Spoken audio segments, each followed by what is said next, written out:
The story of this brand begins with Jo Malone. It was created by a woman who sold her brand, and later she created another one that is called Jo Loves. The fragrances have the same kind of character, but unfortunately they're not so easy to find like the first brand. The first one in the set is Pomelo. I expect it to be a nice citrusy smell, which is the case. It smells like a skin of pomelo when you're peeling it off. Very refreshing and summery.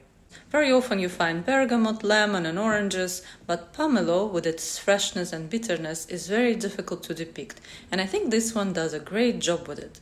The only element that I'm not enjoying so much is cologne element.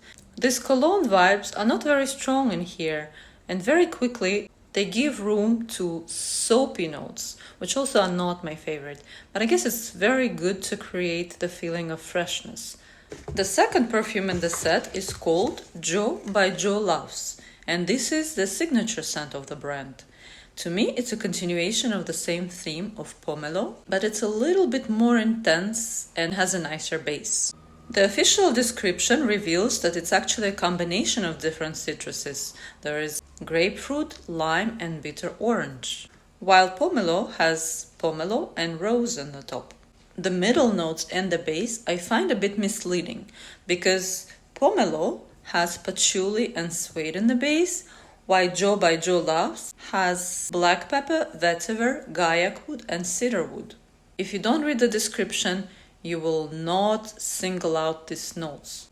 I did feel some delicate woods in the base of Jo, but the base of Pomelo, for me, is kind of weak.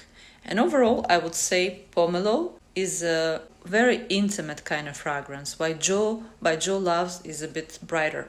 The one I was very curious to try in this set is White Rose and Lemon Leaves, just because I'm curious to see how white roses play out in here. Usually you just get a rose without a particular color, or in the best case scenario you have a rose from a particular geographical location. This one does not smell like a white rose to me. To me this fragrance smells like a Turkish delight. Just think about all these nuances. Think about lemon water, lemon oil and fresh lemons. Or think about fresh roses, rose oil and roses in fragrances. Do you feel the difference? Here I don't feel a white rose and I don't feel lemon leaves, but I feel the aromas that are sort of edible. Think of a lemon cake or Turkish delight with a flavor of rose. And this is a kind of smell. Delicious, but not for me because I'm not a big fan of roses.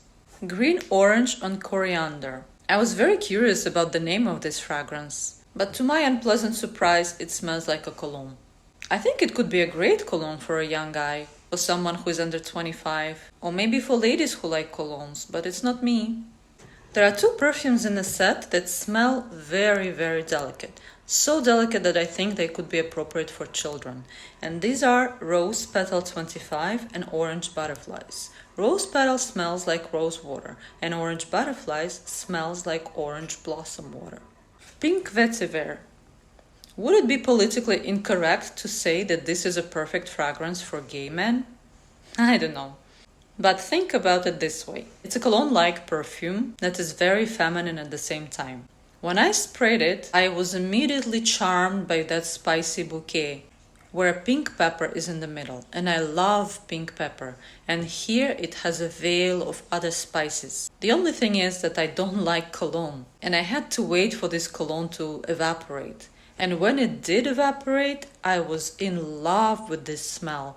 It's like a vetiver with ginger and very soft amber. If you look at the description, there are many other notes listed in here and you might feel something different, but they are not very well pronounced and they are kind of subtle and intimate and so pretty on my skin.